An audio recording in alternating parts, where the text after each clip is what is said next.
আল্লাযী নাফসি বিয়াদি, সেই সত্তার কসম করে বলছি যে আল্লাহর হাতে রয়েছে আমার আত্মা, মানে আমার প্রাণ। যে কোনো সময় তিনি আমার প্রাণকে নিয়ে নিবেন। লাউলাম তুজরিবু, আল্লাহ বলছেন যদি তোমরা গুনাহ না করতে, লা যাহাবাল্লাহু বিকুম, আল্লাহ তোমাদেরকে দুনিয়া থেকে সরিয়ে দিতেন। যদি তোমরা গুনাহ না করতেন, আল্লাহ আমাদেরকে বলছেন লাউলাম তুজনিবু, যদি তোমরা গুনাহ না করতে, লা যাহাবাল্লাহু বিকুম, আল্লাহ তোমাদেরকে দুনিয়া থেকে সরিয়ে দিতেন। তারপরের অংশে বলছেন ওয়া জাআ বিকৌমিন ইয়াজনিবুনা, আল্লাহ এমন একটা জাতিকে সৃষ্টি করতেন যারা গুনাহ করত। সুম্মা ইস্তাগফারতানি, অতঃপর আল্লাহর কাছে ক্ষমা প্রার্থনা করত। ফায়াগফিরুল্লাহু লাকুম, এবং আল্লাহ তাদেরকে ক্ষমা করে দিতেন। তার মানে আমরা গুনাহগার বান্দা, এজন্যই আমরা দুনিয়াতে টিকে রয়েছি, নচেত আমরা দুনিয়াতে থাকতে পারতাম না। এবং আল্লাহ ওই বান্দার উপর সবচেয়ে খুশি হন, গত জুমায় বলছি না, সামনে আসবে হয়তো, যে বান্দা গুনাহ করে এবং তওবা করে, এই বান্দার উপর সবচেয়ে বেশি খুশি হন। আজকে আলোচনা হবে। তো এই জন্য আমরা যদি গুনাহ না করতাম, আল্লাহ আমাদেরকে দুনিয়া থেকে সরিয়ে দিতেন, একবারে ধ্বংস করে দিতেন বা কোনো কিছু করতেন। তারপরে এমন একটা জাতিকে আল্লাহ সৃষ্টি করতেন যারা গুনাহ করত এবং আল্লাহর কাছে তওবা করত, যে আল্লাহ আমরা গুনাহ করেছি, আমাদেরকে ক্ষমা করে দিন। তার মানে আমরা গুনাহ করব, এটাই স্বাভাবিক একটি বিষয়। আয়েশা রাদিয়াল্লাহু তাআলা আনহা থেকে বর্ণিত, তিনি বলছেন, আল্লাহ নবী বলছেন, ফাইন্নাল আবদা ইদা তারাফা, যখন কোন বান্দা যখন গুনাহ করে, ইদা তারাফা, অতঃপর অনুতপ্ত হয়। যখন কোনো বান্দা গুনাহ করে আর সে অনুতপ্ত হয়, হায় হায় আমি কি করলাম, আমি গুনাহ করেছি, এরকম অনুতপ্ত হওয়া। সুম্মা তাবা তাবাল্লাহু আলাইহি, যখনই ওই বান্দা গুনাহ করার পরে তওবা করে, আল্লাহ সঙ্গে সঙ্গে তার তওবা কবুল করে নিয়ে তার গুনাহগুলোকে মাফ করে দেন। তার মানে আমরা গুনাহ করব, এটাই বাস্তবতা। আমাদের গুনাহ হতেই পারে, এটাই বাস্তবতা, কিন্তু আমাদেরকে তওবা করতে হবে যে আল্লাহ ভুল করেছি, তুমি ক্ষমাশীল, তুমি দয়ালু, অতএব আমাদেরকে ক্ষমা করো।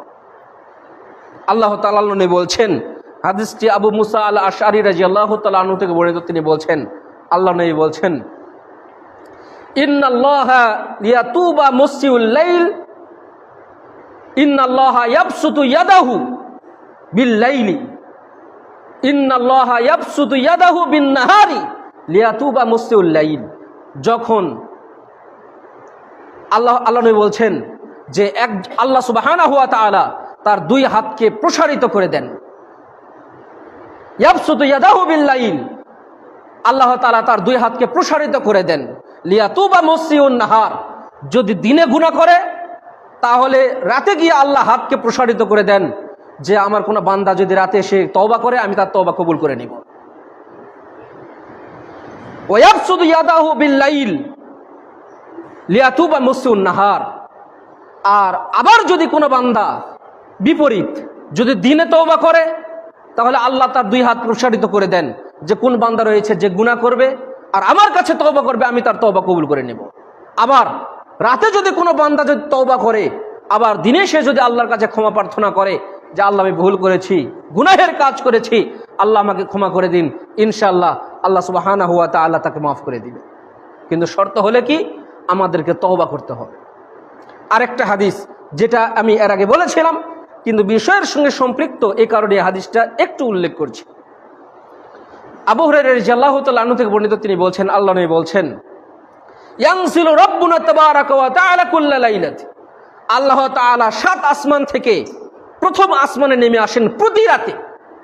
আল্লাহ সুবহানাহু ওয়া তাআলা 7 আসমান থেকে দুনিয়ার আসমানে নেমে আসেন প্রতি রাতে, শুধু একটা কাজের জন্য। সেটা কি?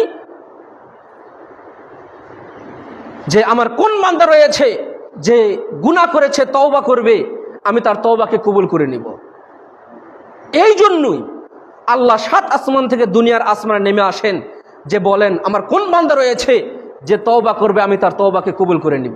যে পাপ করেছে, ক্ষমা চাইবে, আমি তার পাপকে ক্ষমা করে দেব। আমার কোন বান্দা রয়েছে, শুধু এই কারণে আল্লাহ 7 আসমান থেকে দুনিয়ার আসমানে নেমে আসে। কিন্তু বান্দা বোঝে না, বান্দা এই নিয়ামতকে ভুলে গিয়েছে যে আমি আমার গুনাহ থাকতে পারে, গুনাহ থাক চাই না থাক, আপনি হয়তো মনে করবেন আমার কোনো গুনাহ নেই, তারপরেও আল্লাহর কাছে তওবা করতে হবে। আল্লাহ, আমার জানা মতে আমি কোনো গুনাহের কাজে লিপ্ত নই, তারপরেও যদি আমার গুনাহ থেকে থাকে আল্লাহ তুমি আমাকে মাফ করে দাও। এই কথাটা প্রতিটি বান্দার বলা উচিত, দিনে একবার হলেও। এর আগে গত জুমায় বলেছিলাম আল্লাহ সুবহানাহু ওয়া তাআলা ছিলেন নিষ্পাপ, যার কোনো গুনাহ ছিল না। একটা হাদিসে রয়েছে যে তিনি দিনে ৭০ বার আল্লাহর কাছে তওবা করতেন। আরেকটা হাদিসে রয়েছে আল্লাহ নবী দিনে ১০০ বার তওবা করতেন। তার মানে কোনো গুনাহ নেই তারপরেও তওবা করতেন। আমাদেরও উচিত, আমাদের গুনাহ নেই মনে করতে পারি, কিন্তু তারপরেও আমাদেরকে অবশ্যই আল্লাহর কাছে তওবা ইস্তেগফার করতে হবে। আবু হুরায়রা রাদিয়াল্লাহু তাআলা আনহু থেকে বর্ণিত, তিনি বলছেন, আল্লাহ নবী বলছেন, মান তাবা ক্বাবলা আন তাতলুয়া আশ-শামস মিন মাগরিবিহা তাবাল্লাহু আলাইহি। মান তাবা ক্বাবলা আন তাতলুয়া আশ-শামস মিন মাগরিবিহা, কোন ব্যক্তি যদি তওবা করে, গুনাহ করেছে তওবা করে, তাহলে আল্লাহ তার তওবাকে কবুল করে নেবেন। কতদিন পর্যন্ত? হাত্তা তাতলুয়া আশ-শামস মিন মাগরিবিহা, যতদিন পর্যন্ত কিয়ামত না হয়েছে। যতদিন পর্যন্ত কিয়ামত না হয়েছে, কিয়ামতের আগ পর্যন্ত বান্দা যদি আল্লাহর কাছে তওবা করে, তার তওবা আল্লাহ কবুল করে নেবেন। তার মানে যতদিন আপনার হায়াত রয়েছে, যতদিন আপনার হায়াত রয়েছে, তার আগ মুহূর্ত পর্যন্ত যদি আপনি আল্লাহর কাছে তওবা করে মাফ চেয়ে নিতে পারেন, ইনশাআল্লাহ আপনি নিষ্পাপ হয়ে আল্লাহর সামনে চলে যাবেন। এটা আল্লাহ বলছেন। অতএব যে কোনো গুনাহ, যাবতীয় গুনাহ, বান্দার হক, দুইটা গুনাহ আল্লাহ মাফ করবেন না। বারবার বলছি, হাদিসের ব্যাখ্যাকে কখনোই ভুল বুঝবেন না। দুইটা ব্যাখ্যা, দুইটা কথা, এই দুইটা কথা আল্লাহ ক্ষমা করবেন না। এক, শিরিকের গুনাহ। দুই, কোনো বান্দার যদি হক নষ্ট করেন, কোনো বান্দার যদি হক, একটা বাড়িতে চুরি করেছেন আপনি, তো এটা তো আল্লাহ মাফ করবেন না। কেন মাফ করবেন না? যার বাড়িতে চুরি করেছেন তার বাড়ি গিয়ে মাফ চাইতে হবে, যে ভাই আমি যাই হোক ছোটবেলায় আপনার দোকান থেকে 10টা টাকার মিঠাই নিয়েছিলাম, বা নিয়েছিলাম, তো আমি তো বুঝিনি ভাই, এই 10টা টাকা নিয়ে নেন। এটা বান্দা যদি মাফ করে আপনি মাফ পাবেন, নচেত কিয়ামতের মাঠে আপনার নেকি তাকে কেটে দিতে হবে, তারপরে আল্লাহ আপনাকে মাফ করবে। এজন্য সতর্ক সাবধান হয়ে যান, বান্দার হক নষ্ট করবেন না। আরেকটা হচ্ছে শিরিক করবেন না। এ ব্যতীত কত গুণ আল্লাহ মাফ করতে পারেন সামনে আসছে। আনাস ইবনে মালিক রাদিয়াল্লাহু তাআলা আনহু থেকে বর্ণিত, তিনি বলছেন, আল্লাহ নবী বলছেন, লাল্লাহু আশাদ্দু ফারহান বিতাওবাতি আবদিহি হিনা ইয়াতুবু ইলাইহি মিন আহাদিকুম। লাল্লাহু আশাদ্দু ফারহান, আল্লাহ তাআলা ওই বান্দার উপর সবচেয়ে বেশি খুশি হন, বিতাওবাতি আবদিহি, যে বান্দা তওবা করে। আল্লাহর নবী উদাহরণ দিতে গিয়ে বলছেন, কানা আলা আহাদিন কাআরদি ফালাতিন, এমন এক ব্যক্তি, যে ব্যক্তি দীর্ঘ একটা সফরে বের হয়েছে, কোন একটা স্থানে গিয়ে সে বসে রয়েছে, ফানফালাতাত মিনহু ওয়া আলাইহা তুআমু ওয়া শারাবু কানা আলা রাহিলাতিহি বিআরদি ফালাতিন। একজন ব্যক্তি কিছু মাল সামানা নিয়ে, কিছু খাদ্যদ্রব্য নিয়ে, একটা উট হোক, গরু হোক, মেষ হোক, বা ঘোড়া হোক, যে কোনো কিছু হোক, তার উপরে করে নিয়ে এই জিনিসগুলো নিয়ে যাচ্ছে। এমন সময়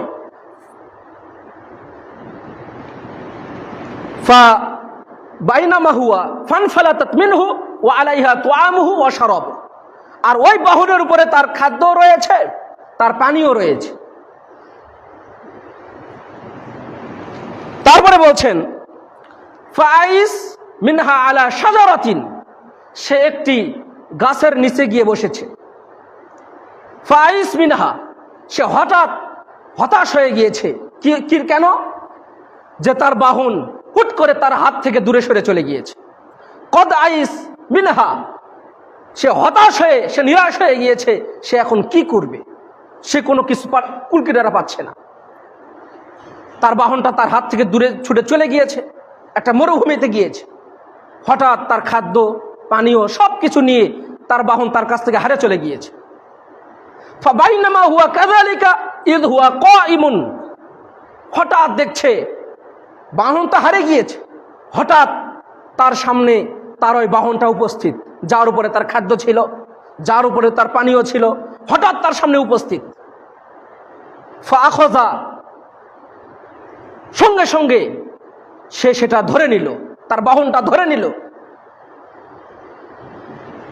এমন সময় সে খুব খুশি হয়ে আল্লাহর সামনে দোয়া করে বলছেন, আল্লাহুম্মা আনতা আবদি, হে আমার প্রতিপালক, আনতা আবদি, তুমি আমার বান্দা, ওয়া আনা রব্বুকা, এবং আমি তোমার রব। কথাটা কি ঠিক আছে?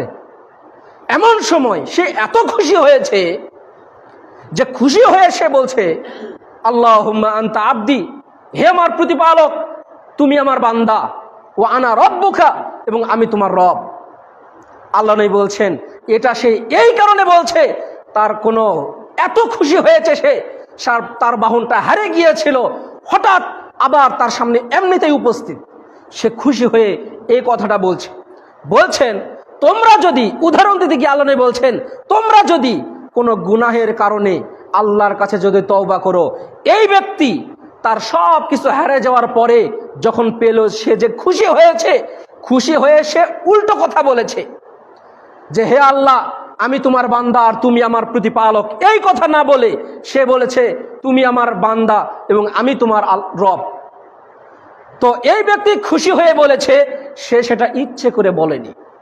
তখন আল্লাহ নবী বলছেন এই ব্যক্তি যত খুশি হয়েছে এগুলো পাওয়ার জন্য, আল্লাহ, কোনো বান্দা যদি আল্লাহর কাছে গুনাহ করার পরে যদি তওবা করে, আল্লাহ এই বান্দার থেকে বহু গুণে খুশি হয়।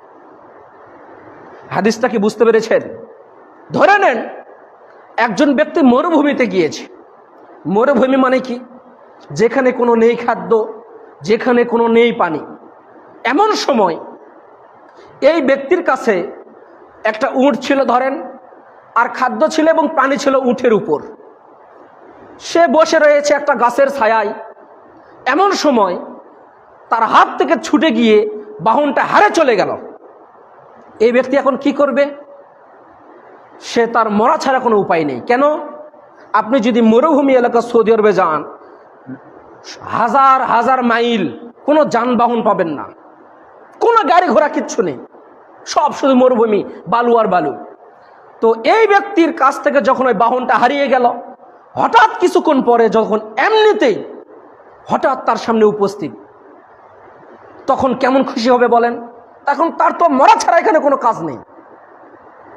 তো এই সময় ওই ব্যক্তি খুশি হয়ে বলেছিল যে হে আল্লাহ, তুমি আমার বান্দা আর আমি তোমার আল্লাহ।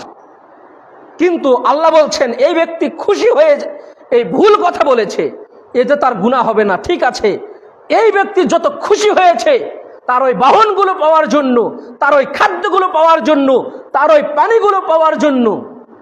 কোনো ব্যক্তি যদি গুনাহ করে যদি আল্লাহর কাছে তওবা করেন, আল্লাহ বলছেন আল্লাহ তার থেকে বহু গুণে খুশি হন।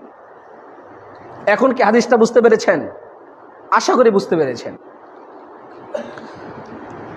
আবু হুরায়রা রাদিয়াল্লাহু তাআলা আনহু থেকে বর্ণিত, তিনি বলছেন, আল্লাহ নবী বলছেন, ইন্না আবদান আসবা জানবান অরুব্বামা ক্বালা, যখন কোনো বান্দা যখন গুনাহ করে, আজনাবা জামবান, তখন গুনাহ করার পরে ওই ব্যক্তি বলে রব্বি আজনাবতু, হে আমার প্রতিপালক, আমি গুনাহ করেছি, ফাগফিরলি, আমাকে ক্ষমা করুন। তখন আল্লাহ সুবহানাহু ওয়া তাআলা যেটা করেন সেটা কি? যে আলিমা আব্দি আন্না লাহু রব্বান, এই ব্যক্তি কি জানে যে তার একজন রব রয়েছে, যিনি চাইলেই ক্ষমা করতে পারেন, যিনি চাইলেই তাকে শাস্তি দিতে পারেন? তখন বলছে হ্যাঁ, যাও, আমি তাকে ক্ষমা করে দিলাম। তার মানে একজন ব্যক্তি যদি গুনাহ করে, তার বিশ্বাস নিয়ে যদি আল্লাহর কাছে ক্ষমা চায় যে আমার একজন রব রয়েছে, আমার একজন রব রয়েছে, এই বিশ্বাস নিয়ে যদি আল্লাহর কাছে ক্ষমা চায়, ইনশাআল্লাহ আল্লাহ তাকে যে কোনো গুনাহের কারণে আল্লাহ তাকে মাফ করে দিবেন। এটা আল্লাহর ওয়াদা যে আমি তাকে মাফ করেই দিব। এজন্য যাবতীয় গুনার জন্য আপনি কি করেছেন না করেছেন এটা আল্লাহ দেখবেন না, শুধু দেখবেন তুমি তওবা করেছো কিনা। কত গুনাহ করি, গুনাহের শেষ নেই, পৃথিবীতে গুনাহের কি নেই, অভাব নেই। একটি দোয়া রয়েছে, সাদ্দাদ ইবনে আউস রাদিয়াল্লাহু তাআলা আনহু থেকে বর্ণিত, তিনি বলছেন, আল্লাহ নবী বলছেন, কোন ব্যক্তি যদি এই দোয়া পড়ে, আল্লাহুম্মা আনতা রাব্বি লা ইলাহা ইল্লা আনতা খলাকতানি ওয়া আনা আবদুকা ওয়া আনা আলা আহদিকা ওয়া ওয়া'দিকা মাস্তাতা'তু ওয়া আউযু বিকা মিন শাররি মা সানা'তু। এটা আরেকটু দোয়া রয়েছে। এই দোয়া যদি কেউ বলে, মান ক্বালাহা মিনান নাহারি, কোন ব্যক্তি যদি দিনে পড়ে, কখন পড়ে? কোন ব্যক্তি যদি দিনে পড়ে, অতঃপর আল্লাহর কাছে যদি কি চাই, মাফ চাই। কোন ব্যক্তি যদি দিনে পড়ে, অতঃপর ফামাতা মিন ইয়াউমিহি, অতঃপর ওই ব্যক্তি যদি মারা যায়, দিনে পড়েছে, এই দোয়াটা কখন পড়েছে? দিনে পড়েছে, ফামাতা মিন ইয়াউমিহি, এবং ওই দিনই সে মৃত্যুবরণ করেছে, আল্লাহ নবী বলছেন, ফাহুয়া মিন আহলিল জান্নাহ, এই ব্যক্তি জান্নাতের অধিবাসী হবে। ওমান ক্বালাহা মিনাল লাইলি, অতঃপর কোন ব্যক্তি যদি এই দোয়া যদি রাতে পড়ে, ফামাতা আসবাহা, অতঃপর সে যদি সকাল হওয়ার আগে যদি মারা যায়, ফাহুয়া মিন আহলিল জান্নাহ, এই ব্যক্তি জান্নাতে যাবে। এখন আবার ওই কথাটা বলিয়েন না যে এই দোয়া পড়লেই কি মানুষ জান্নাতে যাবে। আমি কি বলেছি? কোন ব্যক্তি যদি দুইটা গুনাহ না করে, এক শিরিকের গুনাহ, দুই বান্দার হক যদি নষ্ট না করে। আমি ধরে নেন 30 বছর আমি সালাত আদায় করলাম না, 30 বছর আমি যাকাত দিলাম না, সম্পদ থাকার পরেও আমি হজ করলাম না, আমি আল্লাহকে পরিপূর্ণভাবে বিশ্বাস করি, আমার ইমানটা খাঁটি, আমি কোনো কারণে পড়তে পারলাম না। আচ্ছা, আল্লাহ যদি মাফ দেয়, আমার করার কি আছে আর আপনার করার কি আছে? করার কিছু আছে? ওই ব্যক্তি যদি এমন হতে পারে, পড়েনি, গাফিলতি পড়েনি, অলসতা পড়েনি, বা কোনো কারণে পড়েনি, আর তার মৃত্যুর আগে 2-4 দিন নামাজ পড়েছে, কোন সময় হঠাৎ তওবা করেছে, এমন তওবা করেছে, আল্লাহর কোনোদিন আমি সালাত ছাড়বো না, কোনোদিন আমি যাকাত দেওয়া ছাড়বো না, আল্লাহ আমি আগামী বছরে ইনশাল্লাহ হজ আদায় করব, সে খালেস নিয়তে এটা অন্তরে বিশ্বাস করে পড়েছে, 2-3 দিন পরে মৃত্যুবরণ করেছে। ওই ব্যক্তি যে তওবা করেছে আপনি আমি কিন্তু জানি না। আচ্ছা, আল্লাহ যদি তাকে মাফ দেয়, আপনার করার কি আছে আর আমার করার কি আছে? আমার করার কিছু আছে? এটা তো হাদিস, আল্লাহ নবীর হাদিস। আপনি ওই চিন্তা কেন করছেন যে আল্লাহকে মাফ করবেন না? আসেন এরকম একটা হাদিস শুনি। জুনদুব রাদিয়াল্লাহু তাআলা আনহু থেকে বর্ণিত, তিনি বলছেন, আল্লাহ নবী বলছেন, কোন ব্যক্তি যদি এরকম বলে, ওয়াল্লাহি লা ইয়াগফিরুল্লাহু লিফুলানিন, কোন ব্যক্তি যদি বলে, আল্লাহর কসম করে যদি বলে, আল্লাহর কসম, এই এমন পাপ করেছে একে আল্লাহ মাফ করবেন না। কি বলে? কোন ব্যক্তি যদি বলে, এই ব্যক্তি এমন পাপ করেছে একে আল্লাহ ক্ষমা করবেন না, তখন আল্লাহ তাআলা বলছেন, ওয়া ইন্নাল্লাহা তাআলা মান যাল্লাযী, এমন কোন বান্দা রয়েছে যে ব্যক্তি এই কথা বলতে পারে?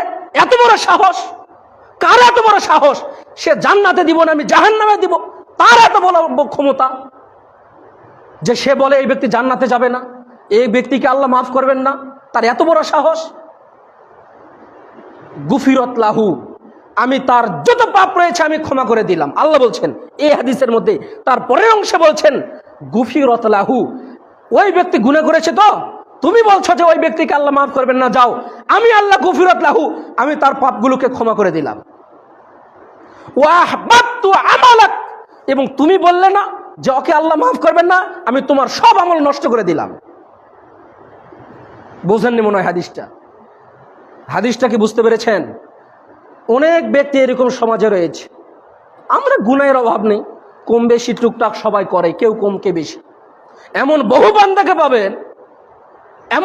বান্দাকে পাবেন যে হঠাৎ বলে ফেললো, একে আল্লাহ মাফ করবেন না, একে আল্লাহ মাফ করবেন না। তো আল্লাহ নবী বলছেন এই কথা যদি কেউ বলে, সঙ্গে সঙ্গে আল্লাহ বলেন, কি বলেন? এত বড় সাহস তোমার যে তাকে আমি মাফ করবো না, এই কথা তুমি বলার কে? যাও, আমি তাকে মাফ করে দিলাম, এবং তুমি এই কথা বলার কারণে তোমার সব আমল নষ্ট করে দিলাম। আল্লাহ নিজে বলছেন, আমি করব কি? আল্লাহ বলছেন আমি করব কি? বুঝলেননি কথাটা? এজন্য সতর্ক সাবধান হয়ে যান। কারো আমলকে কেউ ছোট করে দেখবেন না, নিজের আমল। এজন্য বলছেন কু আনফুসাকুম ওয়া আহলিকুম নারা, তুমি তোমার নিজেকে জাহান্নামের আগুন থেকে বাঁচাও এবং পরিবারকে জাহান্নামের আগুন থেকে বাঁচাও। এটা আপনার প্রথম কাজ। গ্রাম্য ভাষায় একটা কথা রয়েছে, নিজের চরকায় তেল দেওয়ার কাম নেই, অন্যের চরকায় তেল দেওয়াতে সবাই বাজিমাত করে। এ কথা সবাই পটু। আল্লাহ সকলকে হেদায়েত দান করুন, আল্লাহুম্মা আমিন। আনাস ইবনে মালিক রাদিয়াল্লাহু তাআলা আনহু থেকে বর্ণিত, তিনি বলছেন, আল্লাহ নবী বলছেন, ইয়া ইবনে আদম ইন্নাকা মা আতাইতানি ওয়া রাজাউতানি গফারতু লাক। কোন ব্যক্তি যদি বহু গুনাহ নিয়ে আসে কিন্তু আল্লাহর কাছে যদি তওবা করে, আল্লাহ বলছেন আমি তাকে তার সব গুনাহ মাফ করে দিব। ইয়া ইবনে আদম লাউ বালাগাত যুনুবুকা আনানা সামা, তুমি যদি আসমান পরিপূর্ণ এতগুলো গুনাহ নিয়ে যদি তুমি আমার সামনে আসো, সুম্মাস্তাগফারতানি, দুনিয়াতে যদি ক্ষমা তওবা করে আসো, আমি আল্লাহ তোমার সব গুনাহকে মাফ করে দিব। ইয়া ইবনে আদম লাউ ইন্নাকা লাউ আতাইতানি বিকুরাবিল আরদি খাতায়া, তুমি যদি সারা পৃথিবী ভর্তি পরিমাণ যদি তুমি গুনাহ করো, তারপরে যদি তুমি আমার কাছে ক্ষমা প্রার্থনা করো, লা আতাইতুকা বিকুরাবিহা মাগফিরা, আমি যে পরিমাণ তুমি গুনাহ করেছো অনুরূপ পরিমাণ ক্ষমা নিয়ে আমি আল্লাহ তোমার সামনে উপস্থিত হব। তুমি যদি গুনাহ করো, যে তওবা করো, আমি তোমার পরিপূর্ণ ক্ষমা নিয়ে তোমার সামনে উপস্থিত হব। আমি আল্লাহ তোমাকে ক্ষমা করতে রাজি আছি। শর্ত কি? তওবা করতে হবে। শর্ত কি? তওবা করতে হবে। আর একটা হাদিস আছে, তারপরে আমরা আলোচনা শেষ করে দিয়ে একটু বলবো। বেলাল ইবনে ইয়াসার রাদিয়াল্লাহু তাআলা আনহু থেকে বর্ণিত, তিনি বলছেন, আল্লাহ নবী বলছেন, আস্তাগফিরুল্লাহাল্লাযী লা ইলাহা ইল্লা হুয়াল হাইয়ুল কাইয়্যুম ওয়া আতুবু ইলাইহি। এই দোয়াটা হচ্ছে তওবা থেকে মাফ পাওয়ার দোয়া। এই দোয়া যে ব্যক্তি পড়বে, গুফিরাত লাহু, তার যত গুনাহ রয়েছে সব গুনাহ আল্লাহ মাফ করে দিবেন। ওয়া ইন কানা কদ ফাররা মিনাজ যাহফি, ওই ব্যক্তি যদি যুদ্ধের ময়দান থেকে যদি পালিয়ে যায়, তারপরেও আমি তাকে মাফ করে দিব। এখন বলবেন যুদ্ধের ময়দান থেকে পালানোর কথা এখানে আসলো কেন? কোন ব্যক্তি যদি যুদ্ধের ময়দান থেকে পালিয়ে যায়, আল্লাহ তার উপর গজব নাজিল করেন। কি নাজিল করেন? গজব নাজিল করেন। এই ব্যক্তিও যদি আল্লাহর কাছে যদি দোয়া করে বলে, আল্লাহ আমি পাপ করেছি, আল্লাহ তুমি আমাকে মাফ করে দাও, আল্লাহ নবী বলছেন আল্লাহ তখন ওই বান্দাকে বলেন, গুফিরাত লাহু, যাও আমি তোমার সব গুনাহকে মাফ করে দিলাম।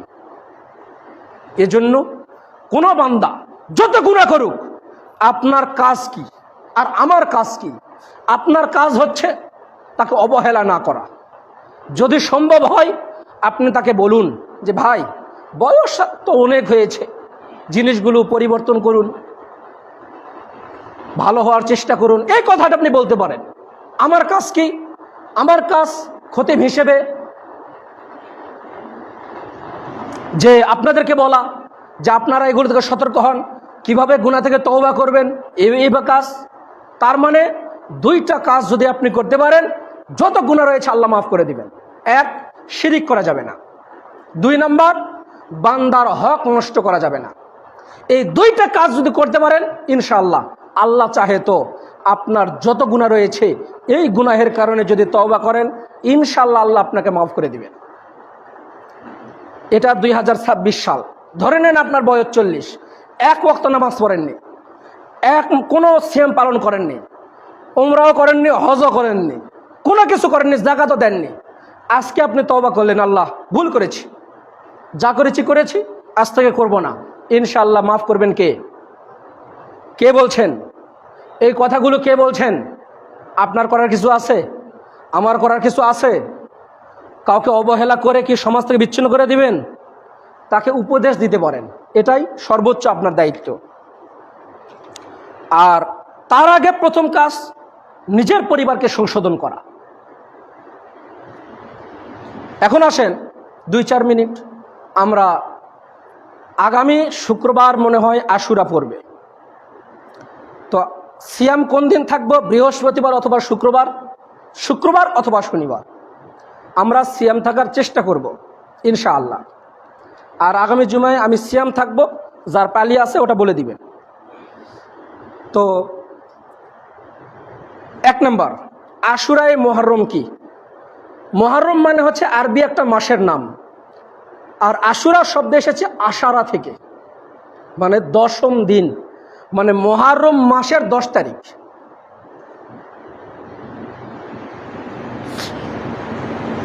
আর এই সিয়ামটা কেন থাকতে হবে? আল্লাহ নবী মদিনায় গেলেন, গিয়ে দেখলেন ইহুদিরা এদিন সিয়াম আছে। আল্লাহ নবী জিজ্ঞেস করলেন, মা হাযাল ইয়াউম, এটা কি দিন দিয়ে তোমরা সিয়াম আছো? তখন তারা বলছেন, আনজাল্লাহু বানি ইসরাঈলা মুসা মিন ফিরআউন, আল্লাহ তাআলা এই দিনে মুসা আলাইহিস সালামকে ফেরাউনের হাত থেকে রক্ষা করেছিলেন।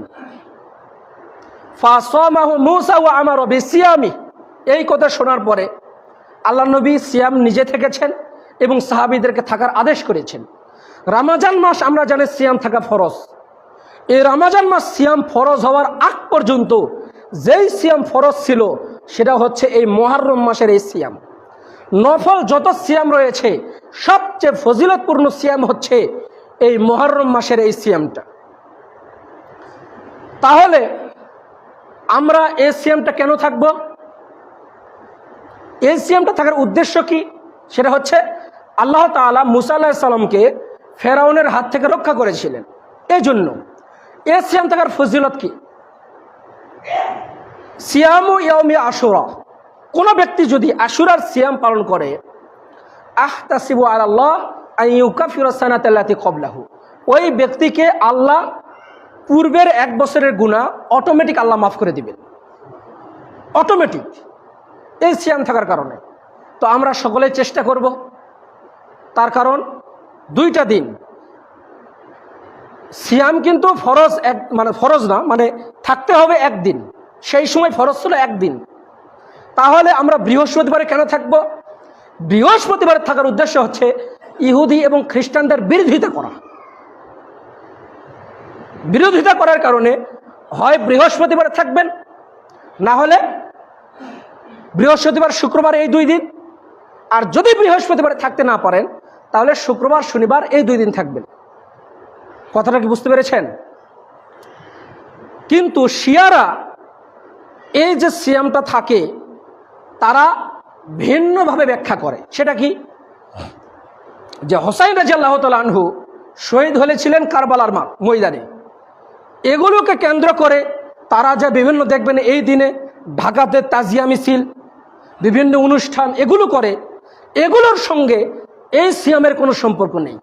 কোরআন হাদিসে এরকম কোনো তথ্য পাওয়া যায় না। যদি পাওয়া যেত আমরা বলতে বাধ্য, যদি থাকতো আমরা বলতে বাধ্য, যদি থাকতো অবশ্যই আমরা সেটা বলতাম। তো এজন্য যেহেতু এই 1টা দিন 2 দিন আমরা সকলে থাকার চেষ্টা করবো ইনশাআল্লাহ। যদি ব্যস্ততা না থাকে, পরিশেষে আপনাদের তো মনে হয় ধান সবারই কর্তন করা হয়ে গিয়েছে, এখন বিছুন ফলাবেন, পানির প্রয়োজন, মনে হয় ট্রান্সমিটারের সমস্যা। তো খালিস নিয়তে আল্লাহর কাছে দোয়া করবেন, সকলে আমরা দোয়া করব। যদি পানির প্রয়োজন হয় আল্লাহ সুবহানাহু ওয়া তাআলা যেন আমাদেরকে এই নিয়ামতটা দান করেন। তো সকলে আমরা এই দোয়াটা করব। আর গত জুমায় আমি শেষের দিকে অন্য একটা প্রসঙ্গ আলোচনা করতে গিয়ে আমি ওটা বলতে ভুলে গিয়েছিলাম। আপনাদের সমাজ থেকে 2 জন ভাই তারা হজ করতে গিয়েছিলেন, ওনারা আল্লাহর রহমতে আমাদের মাঝে উপস্থিত হয়েছেন। আমি জিজ্ঞেস করলাম যে আলহামদুলিল্লাহ তাআলা সব কার্যক্রম ভালোভাবে তারা আদায় করেছেন।